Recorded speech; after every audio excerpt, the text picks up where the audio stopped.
So this is huge. Marriage often heads off a cliff because of one single unchristian belief.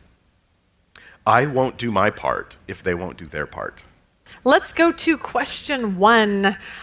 Marriage is really difficult. She writes, I'm tired of arguing and fighting about everything. I just want to be single again, where I can live in peace.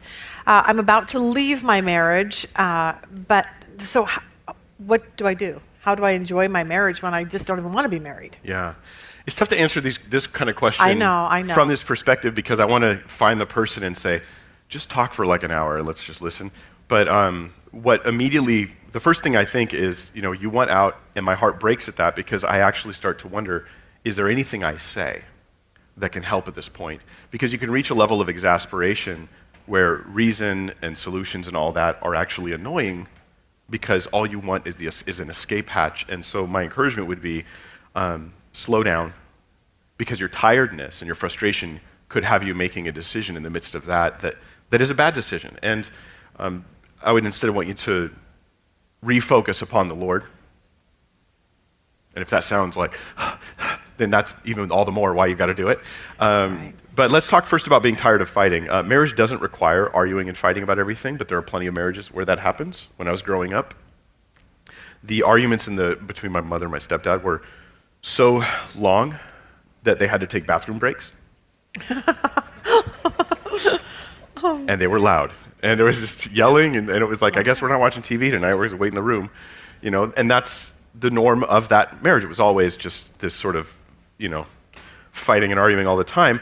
And I think for the Christian, the only solution is stop your part of the fighting, because you can't control the other person, like Sean McDowell kept saying. And so you stop your part of the fighting, which is to say, like James says, that wisdom that's from above is willing to yield. That's brilliant wisdom in marriage, willing to yield. And that goes to both ways. Husbands, wives, when you yield to your wife, you're not abandoning your role as a leader. That's wisdom that can be from above. Proverbs 17:14, here's a great proverb for us on this. The beginning of strife is like the releasing of water. Therefore, stop contention before a quarrel starts. Releasing water here is like the breaking of a dam. So it's like a dam cracks. And everybody knew, if you saw a picture of a dam or video of a dam cracked, you'd be like, uh-oh. You know what's happening next. And so notice this moment in your relationship, your marriage, where the quarrel starts, because it probably starts before you realize you're in a fight, right? It started in little tiny irritations here and there, just a little, the sigh, the look, the glance, the wanting to, that kind of response. And if you can just take your part out of the equation, the whole argument could stop. It doesn't mean there isn't still disagreement. It doesn't mean you guys are unified, but you didn't have that moment of chaos and wounding each other in that marriage, in that moment. Proverbs 20 verse 3 says this, "It is an honor for a man to keep aloof from strife, but every fool will be quarreling." Now you can't control the foolishness, the foolery of the other person, but you can control your own and say, I'm out. Like, I'm not out of the marriage, I'm out of the argument. Okay. And so this is a skill where you develop like a radar that goes off that gives you the ability to see the argument coming around the corner before it rears its ugly head, and you just stop your part.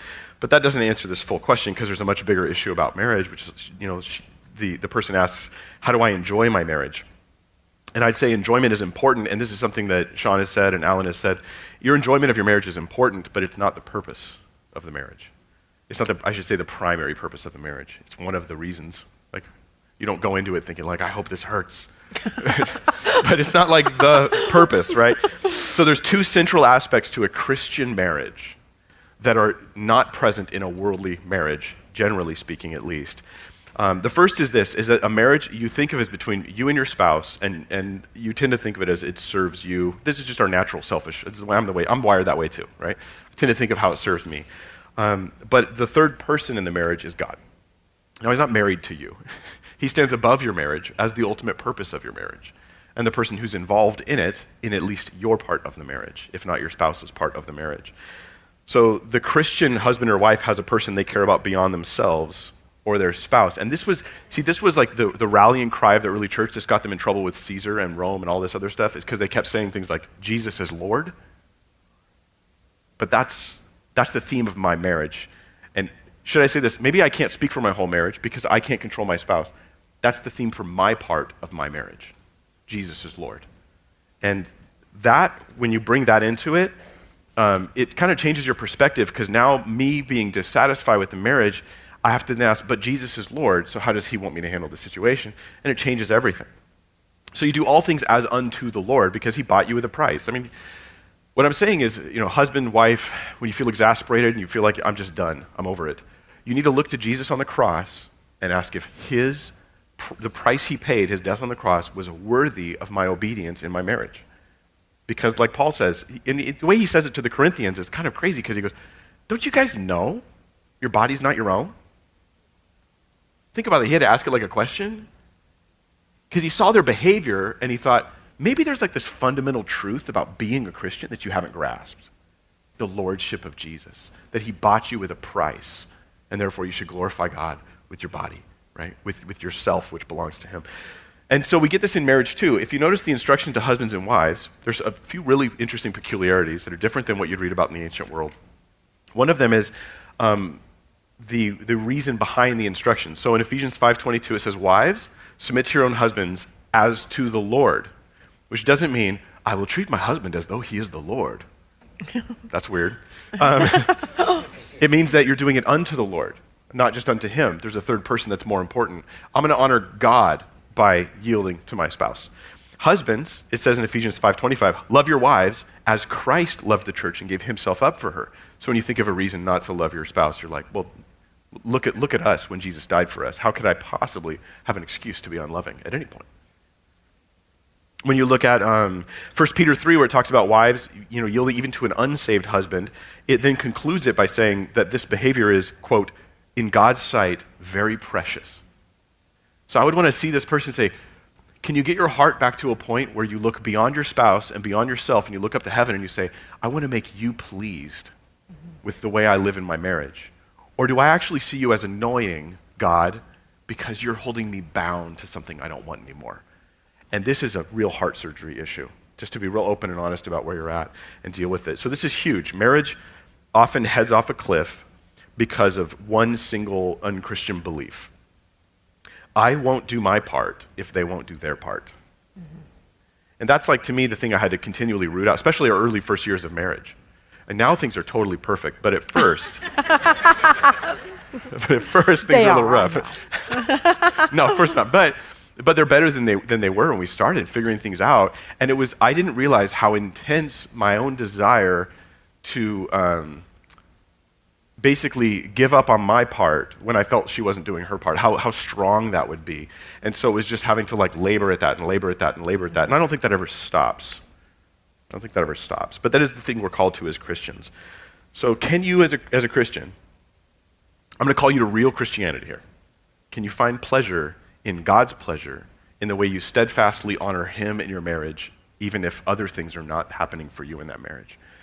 And if you answer that question yes, that's most of the marriage conference for you. Yeah. I mean, it really is. The other thing I'd say is this, the two things, right? One is that God is the ultimate key factor in my marriage. The second thing is that my example is Christ.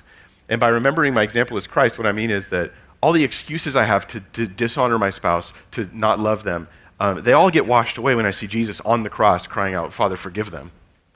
When I see Jesus going to the cross to suffer for the people who are hurting him. And all of a sudden, I have no excuse not to walk in love in that exact moment, and graciousness and kindness. My example is Christ, always, always. This is Christianity 101. This is basics. I'm not teaching you anything new. I'm just reminding you that it applies to your marriage. That's it. This is the simple stuff. So Ephesians 5 puts it this way. Therefore, be imitators of God as beloved children and walk in love as Christ loved us and gave himself up for us, a fragrant offering and sacrifice to God. Hebrews 12:2 says that we should fix our eyes on Jesus and run with endurance the race that's set before us. That Greek word fix, I love that verse so much. It means to direct one's attention without distraction. So I'm looking in this question, I'm looking to my spouse and I'm looking to my marriage to bring me happiness that's not happening. So I want out. But you should look to Jesus and look at his pleasure and his example and run with endurance that race that's set before you. And that would be my counsel to Christians. Obviously, situations can get complicated, And there are times to even flee a marriage. We'll talk more about that as we go on. But I think for 98% of the marriages, this is the advice we need.